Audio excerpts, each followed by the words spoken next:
तो आदाब नमस्कार गोड़ी सत श्री अकाल। आप सभी लोग का स्वागत है क्राइम की कथा के इस चैनल पे। उम्मीद करता हूँ आप सभी लोग खुशहाल होंगे। सबसे पहले 2 दिन जो कहानी नहीं आ पाई है उसके लिए माफ़ी चाहूँगा, क्योंकि 2 दिन से मेरी तबीयत काफ़ी ज़्यादा ख़राब लग रही थी। मौसम चेंज हो रहा है और बाकी चीज़ें हो रही है जिसकी वजह से मेरा तबीयत ख़राब था। कल शाम से थोड़ा आराम था, लेकिन कल कहानी रिकॉर्ड करने बैठा तो रिकॉर्डिंग कर नहीं पाया। काफ़ी ज़्यादा मुझे दिक्कत महसूस हो रही थी। खैर, आज कहानी को रिकॉर्ड कर रहा हूँ और आपके सामने एक सच्ची घटना रख रहा हूँ। इसके बारे में एक चीज़ कही जाती है, जब तक कोई बड़ी घटना ना हो जाए पुलिस जागती नहीं है। आज की कहानी एक ऐसे कत्ल की कहानी है। जिस आदमी का कत्ल हुआ उसके साथ पहले भी घटना हो चुकी थी। उस पर कुछ लोगों ने पहले भी वार किया था, लेकिन पुलिस को खबर दी गई। पुलिस उस मामले को बहुत हल्के में लेती है और 3 साल बाद फिर से उसी आदमी का कत्ल हो जाता है। और कत्ल होने के बाद फिर पुलिस जागती है और आरोपी को पकड़ती है। पकड़ने के बाद बाकी जानते ही है क्या होता है। खैर, कहानी को ज़्यादा इधर उधर न घुमाकर सीधे घटना को शुरू करते हैं। उत्तर प्रदेश में एक जगह पड़ता है गोरखपुर, और गोरखपुर में एक थाना पड़ता है पीपीगंज, और पीपीगंज थाने के अंदर एक गांव पड़ता है जंगल अगाई। यहाँ के रहने वाले एक बाबा जिनका नाम हंसराज था। हंसराज अपने परिवार वालों के साथ काफ़ी खुशहाल ज़िंदगी व्यतीत कर रहे थे। सब कुछ ठीक ठाक रहता है। उनके परिवार में उनकी 4 बेटियां और उनका एक बेटा था। हंसराज बाबा मखनहर की काली मंदिर के पुजारी थे। वहाँ जो भी उनको पूजा पाठ से मिलता था उसी से उनके परिवार का पालन पोषण हो रहा था। सब कुछ ठीक ठाक रहता है, कोई दिक्कत नहीं थी। हंसराज बाबा वहीं जो काली मंदिर थी उसके थोड़ा दूर पे ही एक कुटिया बनाकर अपने परिवार वालों से दूर रहा करते थे। परिवार वालों को जो भी धन मिलता था, जो भी चीज़ें मिलती थी, उसको देकर रात में वो उसी कुटिया पे सोने के लिए चले जाते थे। एक रात वो उसी कुटिया के बाहर सोए हुए थे। कुछ लोग आते हैं और उनके ऊपर चाकू से वार करने लगते हैं, लेकिन अंधेरी रात थी इसलिए वो चाकू सही जगह पे नहीं लग पाता है और हंसराज बाबा चिल्लाने लगते हैं, शोर करने लगते हैं। आसपास के कुछ गांव वाले और पड़ोसी आते हैं और उसके बाद वो जो आरोपी था जो उनके ऊपर वार किया था वो उनके छोड़कर वहाँ से भाग जाता है। इसकी एफआईआर भी पुलिस में जाके हंसराज बाबा लिखवाते हैं। पुलिस अपने हिसाब से जांच पड़ताल करती है और केस के आईओ फाइनल रिपोर्ट लगा देते हैं और बोलते हैं कि बाबा ने मनगढ़ंत कहानी बताई है और उन्होंने किसी आदमी को अपने ऊपर वार करने के लिए कहा था ताकि उनको सिक्योरिटी मिल सके। खैर, मामले का रफा दफा हो जाता है। अब तारीख आती है 9 मार्च 2022 की। हंसराज बाबा जंगल अगाई गांव में रहा करते थे, अपनी कुटिया में रहते थे और उनके साथ एक और बाबा जिनका नाम था बंगाली बाबा, उनके साथ ही रहा करते थे। दोनों लोग साथ में रहते थे। 9 मार्च 2022 को ये लोग खाना खाते हैं। खाना खाने के बाद जो बंगाली बाबा थे वो कुटिया के अंदर और हंसराज बाबा कुटिया के बाहर सोया करते थे। गांव वालों के अनुसार मौसम कैसा भी हो, चाहे बहुत ठंड हो चाहे बहुत गर्मी हो, चाहे हल्की फुल्की बारिश हो रही हो, जब तक कभी तेज़ बारिश नहीं होती थी, जब तक कोई तूफ़ान का मौसम नहीं होता था, हंसराज बाबा कुटिया के अंदर नहीं सोते थे। वो हमेशा बाहर ही सोया करते थे। उस दिन भी ये ऐसा ही करते हैं, कुटिया के बाहर सो जाते हैं। रात हो जाती है। रात के बाद 10 मार्च 2022 की तारीख आती है। जब बंगाली बाबा अपने समय से उठते हैं तो वो देखते हैं कि बाहर में हंसराज बाबा का किसी ने कत्ल कर दिया है। बुरी तरीके से लथपथ उनकी डेड बॉडी वहीं पड़ी थी। वो आसपास में शोरगुल करते हैं, जिसके बाद आसपास के गांव वाले और पड़ोसी जो भी रहते हैं वो लोग आते हैं। आने के बाद उसी में से कोई आदमी पुलिस को खबर करता है। पुलिस की टीम जैसे सुनती है कि किसी बाबा का मामला है, किसी साधु का मामला है, पुलिस की टीम भी भागते दौड़ते हुए घटनास्थल पर पहुंचती है। इसमें बड़े बड़े अधिकारी भी पहुंचते हैं, जिसमें एसपी, एसएसपी, आईजी और यहाँ तक कि जो गोरखपुर के एडीजी हैं जिनका नाम अखिल कुमार है, वह भी अपनी टीम के साथ घटनास्थल पर पहुंचते हैं। साथ ही साथ डॉग स्क्वाड की टीम, फॉरेंसिक टीम और क्राइम ब्रांच की टीम, ये सभी लोग घटनास्थल पर पहुंचते हैं और अपने हिसाब से सभी लोग अपनी अपनी कार्रवाई शुरू कर देते हैं। सभी कार्रवाई करने के बाद पुलिस वाले बॉडी का पंचायतनामा करते हैं और उसको सील बंद करके पोस्टमार्टम के लिए भेज देते हैं। पोस्टमार्टम में भेजने के बाद बाकी आसपास के लोग जो भी थे उनसे पूछताछ होती है कि बाबा का कैरेक्टर कैसा था, बाबा के परिवार में कैसे कैसे लोग हैं, बाबा के परिवार में कितने लोग हैं, सारी जानकारी ली जाती है। जिसके बाद पता चलता है कि बाबा का कैरेक्टर बहुत अच्छा था। वो अपना जो भी था उतने में खुश थे और ज़्यादा इधर उधर की बातें नहीं करते थे। वो मंदिर के पहले पुजारी थे 3 साल पहले, और कुछ साल से वो यहाँ जंगल अगई गांव में कुटिया बना के रहा करते थे, और करीब 2 साल से ये जो बंगाली बाबा हैं इनके साथ ही रहा करते थे। पुलिस आसपास के लोग से पूछताछ करती है कि कहीं रंजिश का कोई मामला तो नहीं है, कहीं किसी से कोई लफड़े का तो मामला नहीं है। आसपास के जितने भी लोग रहते हैं वो यही बताते हैं, जिसकी किसी से रंजिश रहेगी वो घर के अंदर रहेगा, न कि घर के बाहर। पुलिस को भी ये बात समझ में आ जाती है।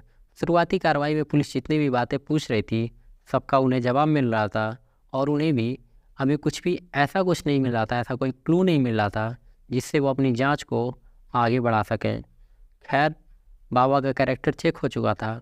बाबा के परिवार में उनकी 4 लड़कियां और एक बेटा था।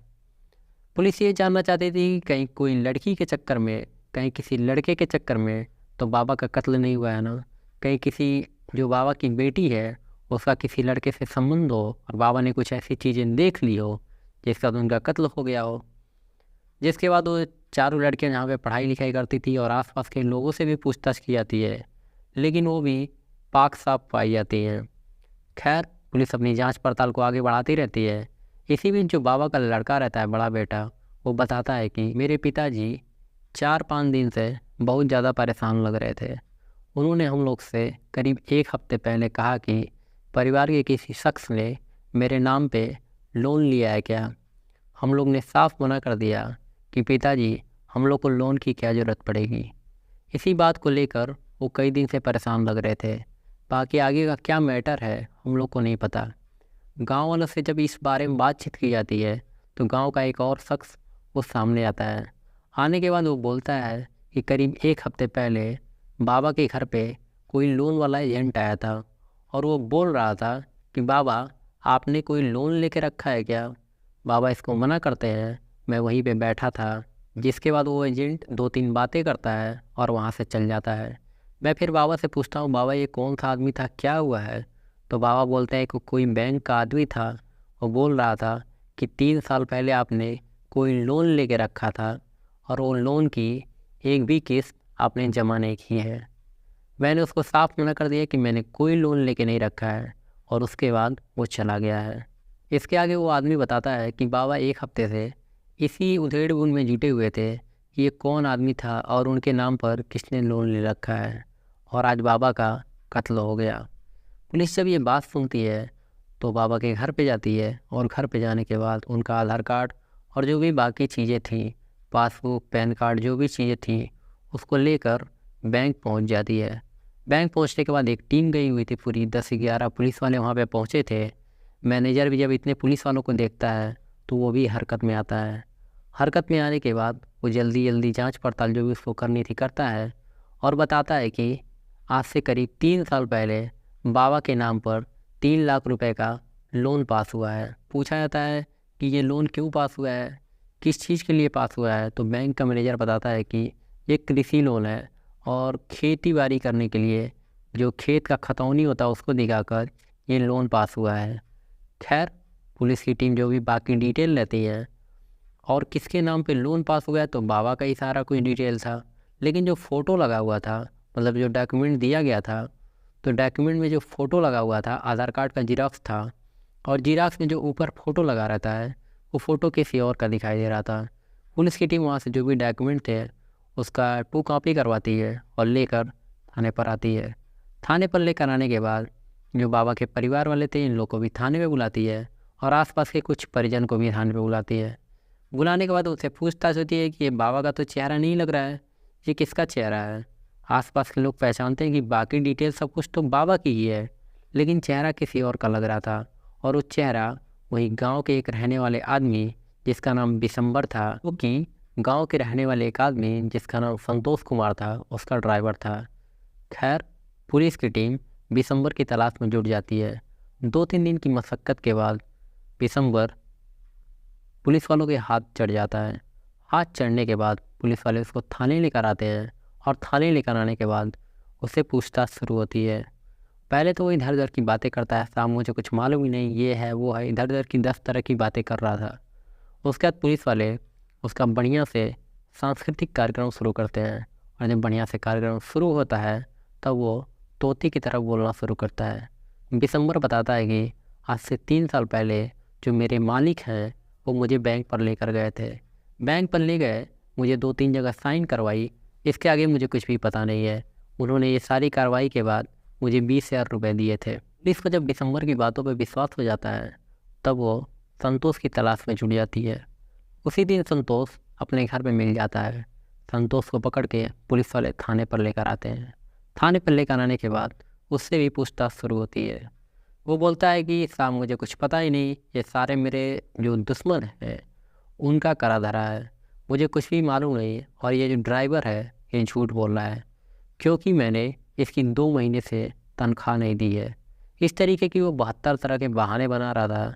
खैर, उसका भी सांस्कृतिक कार्यक्रम शुरू किया जाता है, तब वो भी तोते की तरह बोलना शुरू करता है। संतोष बताता है कि आज से 3 साल पहले जिन लोन के फील्ड अफसर थे उनसे मेरी दोस्ती थी। उनके घर मेरा आना जाना था और वो भी मेरे घर पे आया जाया करते थे। जब भी वो किसी को लोन दिलवाते थे और बाकी काम करते थे तो मैं उनके साथ ही रहता था।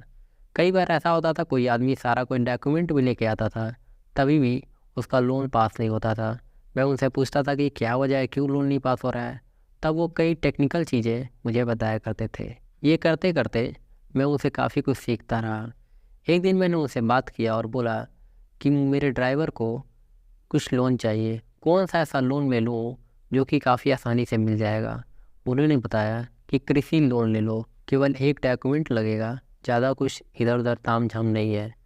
मैंने पूछा कृषि लोन में कौन सा लोन लूँ, तो उन्होंने बताया कि या तो जो खाद बीज का लोन होता है कि बीज पे, लेकिन उस पर पैसा कम मिलेगा, और एक होता है खतौनी जो कि मतलब खेत का जो भी डॉक्यूमेंट है उसको जमा करके लोन चाहिए तो उसके हिसाब से तुमको काफ़ी रकम मिल जाएगी। उसके बाद मैंने इधर उधर पता किया और कुछ लोग के आधार कार्ड साइबर कैफ़े और जहाँ पे राशन मिलता है वहाँ से कुछ लोग के आधार कार्ड अपने पास ले लिए। लेने के बाद उसमें सबसे पहला नंबर था बाबा का, जो कि हंसराज बाबा थे। उनका आधार कार्ड मिल गया था और उनकी जो खेत की खतौनी होती है वो भी मैंने कहीं जुगाड़ से निकलवा ली। हंसराज बाबा के आधार कार्ड का मैंने फ़ोटोशॉप करवाया और उनकी फ़ोटो चेंज करवा के अपने ड्राइवर की फ़ोटो लगवा ली, और खेत की खतौनी जो थी उसको ऐसे ही रखा। जिराफ कराया और जो मेरे फील्ड अफसर थे उनके पास गया। पास जाने के बाद उनसे बातचीत की कि ये देखिए यही डॉक्यूमेंट है। उन्होंने बोला कि सब कुछ ओरिजिनल चाहिए। मैंने बोला कि ड्राइवर है वो ओरिजिनल किधर रखा है, 2-4-5 दिन में मिल जाएगा तो मैं ला के आपको दे दूँगा। खैर, उन्होंने मेरा लोन पास कर दिया और आगे का प्रोसेस होता है वो मैनेजर के पास मुझे भेज दिया। मैं अपने ड्राइवर को लेकर मैनेजर के पास गया। मैनेजर ने 2-4 सवाल किए, सभी सवालों का जवाब मैंने उसे दिया। उन्होंने पूछा कि क्यों लोन चाहिए, क्या है, कब तक आप भरेंगे, ये सब 2-4 सवाल किए। मैंने सारे सवालों का जवाब दिया और उसके बाद मेरा 3 लाख रुपए का लोन पास हो गया। 1 हफ्ते में ही मैंने 2,05,000 रुपये निकाल भी लिए। निकालने के बाद मैंने 20,000 रुपये अपने ड्राइवर को दिया और बोला कि कभी मुंह मत खोलना। ड्राइवर भी चुप रहता है, सब कुछ ठीक ठाक रहता है। लेकिन लोन को पास हुए भी 1 महीने हुए थे।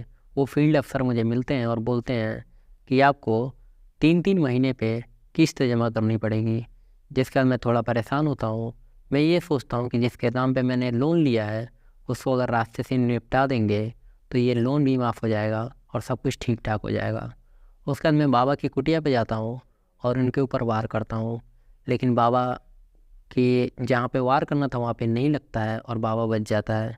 उसके अंदर वो शोर करने लगता है और मैं डर जाता हूँ। डरने के बाद वहाँ से भाग जाता हूँ। भागने के बाद मैं सोचता हूँ चलो छोड़ो, जब समय मिलेगा, जब लोन वाला रिकवरी करने आएगा तब देखेंगे क्या करना है।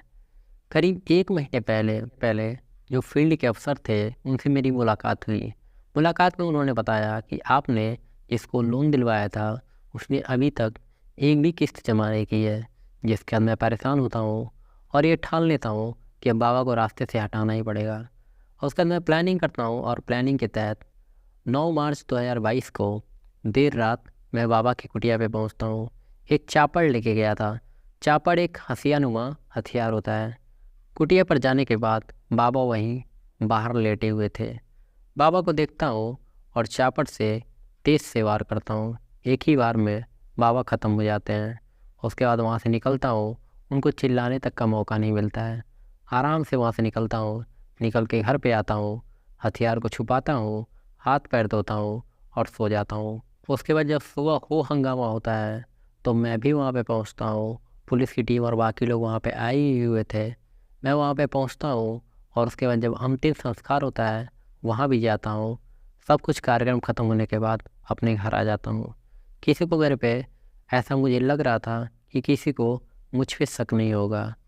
खैर, पुलिस जब संतोष के मुंह से ये सारी बातें सुनती है तब वो भी हैरान थी, वो भी दंग रह गई थी कि कोई कत्ल करने के बाद घटनास्थल पर खुद आता है, अंतिम संस्कार देखता है, पुलिस क्या कार्रवाई कर रही है सब कुछ देखता है और फिर घर जाके चुपचाप आराम करता है। पुलिस संतोष की बातें सुनने के बाद उसको गिरफ्तार करती है और गिरफ्तार करने के बाद उसको जेल भेज देती है। अभी इस मामले का ट्रायल भी शुरू नहीं हुआ है। जैसे ही इस केस में कुछ अपडेट आएगा मैं इस चैनल के माध्यम से आपको ज़रूर बताऊंगा। साथ ही साथ कुछ और जानकारी देना चाहता हूँ, क्योंकि आज ये लोन और बाकी चीज़ें, फ्रॉड वाली जो चीज़ें होती हैं, इसके बारे में आज कहानी थी। तो कुछ ऐसी वेबसाइट, कुछ ऐसी चीज़ें बताऊँगा जिससे अगर आपके नाम पे किसी ने लोन ले रखा है तो आप उससे कैसे बच सकते हैं, क्या चीज़ें कर सकते हैं, वो सारी चीज़ें आपके सामने रखता हूँ। एक वेबसाइट है जिसका नाम है CIBIL.com। इस पे आप जाएंगे, जाने के बाद अपने पैन कार्ड का नंबर और 2-3 चीज़ और वो मांगते हैं। मांगने के बाद ये एक पेड वेबसाइट है, कुछ रुपए पे करेंगे। पे करने के बाद वो ये बता देगा कि आपके पैन कार्ड पर कितने का लोन है, कब कब आपने लोन ले रखा है, सारी डिटेल आपको मिल जाएगी। ये एक पेड वेबसाइट की बात हो गई। अब एक फ्री वेबसाइट के बारे में बताता हूँ, policybazaar.com। इस पे भी आप जाएंगे और वही सारी चीज़ें डालेंगे। डालने के बाद वही सारी जानकारी आ जाएगी कि आपके नाम पे कितने लोग ने लोन ले रखा है, या आपने लिया है या कोई और ने लिया है, सारी जानकारी आपको मिल जाएगी। इसके अलावा बहुत सारे एप्लीकेशन और बहुत सारी वेबसाइट पड़ी हैं जिस पे आप जाके चेक कर सकते हैं कि आपके नाम पे कब कब लोन लिया गया है, कितने लोग ने लोन लिया है, कैसे लोन लिया गया है। अगर आपको पहले ही जानकारी हो जाएगी तो आपको उसका नंबर भी मिल जाएगा। ये लोग करते क्या हैं, फ्रॉड तरीके से लोन ले लेते हैं लेकिन अपना पर्सनल नंबर दे देते हैं, UPI और बाकी चीज़ों के लिए एक नंबर दे देते हैं। अगर आपको पहले ही पता चल जाएगा तो पुलिस को खबर कर देंगे और जो आदमी रहेगा वो पहले ही पकड़ा जाएगा। अगर आपके साथ ऐसा कुछ हो गया है तो की बात कर रहा हूँ मैं। हालांकि शहरों में ऐसा नहीं होता है। शहर में बिना पैन कार्ड के लोन मिलना इम्पॉसिबल है, लेकिन गांव में 10-20-50 हज़ार का जो लोन होता है वो आधार कार्ड पे भी कभी कभी मिल जाता है। खैर, तो ये थी आज की घटना। इस कहानी से आपने क्या सीखा हमें कमेंट बॉक्स में ज़रूर बताएं। मेरी तबीयत थोड़ी ठीक नहीं है, इसलिए कहानी को ज़्यादा देर तक नहीं सुना पाया हूँ, तो आज के लिए इस चीज़ के लिए माफ़ी चाहता हूँ। तो ये थी आज की कहानी। आशा है आपको कहानी पसंद आई होगी। अगर कहानी पसंद आई हो तो आपके जो भी सुझाव हो, जो भी बातें हों, हमें कमेंट बॉक्स में ज़रूर बताएं। साथ ही साथ अगर आप चैनल पर नए हैं तो चैनल को सब्सक्राइब करके बेल आइकन ज़रूर दबाएं। आज के लिए बस इतना ही। बहुत बहुत धन्यवाद।